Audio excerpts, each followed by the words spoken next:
ব্যবহার করুক বা অপব্যবহার করুক, এটা হয়তো আমরা ভুলেই যাচ্ছি যে এটা আসলে তাদের ক্ষমতা নয়, এটা দায়িত্ব। পিপলস রিপাবলিক অফ বাংলাদেশ, গণপ্রজাতন্ত্রী বাংলাদেশ, অর্থাৎ আমাদের এই রাষ্ট্রের, আমাদের এই দেশের সবটুকু ক্ষমতা, সবটুকু পাওয়ার কিন্তু জনগণের কাছ থেকে আসে। তবে ক্ষমতা বলতে বলতে আমরা ভুলেই গেছি যে আমরা জনগণ কতটুকু বা শক্তিশালী।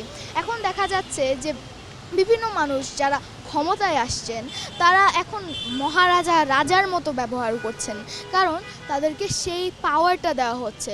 বারবার বলা হচ্ছে ক্ষমতায় এসেছেন, এটা করতে পারবেন, ওটা করতে পারবেন। রাষ্ট্র এখন সংস্কারের পথে, রাষ্ট্রের প্রত্যেকটা গুরুত্বপূর্ণ খাতেই এখন সংস্কারের দরকার। আমাদের দেশের মানুষজন, আমরা সাংবাদিক, শিক্ষক হই বা আমরা শিক্ষার্থী হই, আমরা সবাই কিন্তু এক এক দলে বিভক্ত। এখন জনগণ এক দলে এবং যারা রাজনৈতিক নেতারা আছেন, যারা আমাদের গভর্নমেন্ট, ওনারা এক এক দলে। রাষ্ট্র যেহেতু এখন সংস্কারের পথে, সব কিছুতেই এখন সংস্কারের দরকার, সব কিছুতেই কারেকশনের দরকার আছে, সেটা হোক স্বাস্থ্যখাত থেকে শুরু করে শিক্ষাখাত পর্যন্ত। তবে সর্বপ্রথম সংস্কার করতে হবে আমাদের মুখের ভাষায়। সবসময় তো আমরা সিন্ডিকেটের কথা শুনে আসছি, এখানে সিন্ডিকেট, ওখানে সিন্ডিকেট।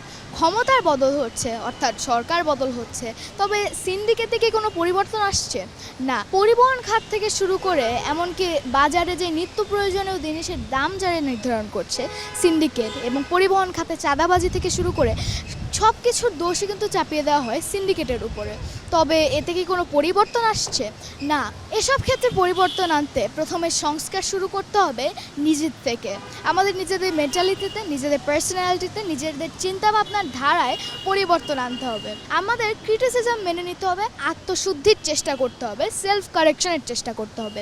আমরা যদি ভাবি যে আমি কোনো অন্যায় মেনে নেব না, কোনোভাবেই আপোষ করব না, রাস্তায় ময়লা ফেলবো না, 1 টাকা ঘুষ দেব না, আমাদের চিন্তাভাবনার ধারায় যদি এরকম পরিবর্তন আসে, আমরা যদি নিজেদের ভেতরে এসব কারেকশন করতে পারি, তাহলে আমাদের নিজেদের যেরকম একটা ভালো দিক আসবে, আমাদের যেরকম সেলফ কারেকশনের কারণে আমাদের সমাজেও কিন্তু পরিবর্তন আসবে এবং সমাজ থেকে পুরো রাষ্ট্রের মধ্যে পরিবর্তন আসবে। কোনো অর্জনই বৃথা যাবে না। তাই প্রথমে সংস্কার শুরু হোক নিজের থেকে। সুভাষা ফায়ার সিজদা, একটু ভাবুন, RTV, ঢাকা।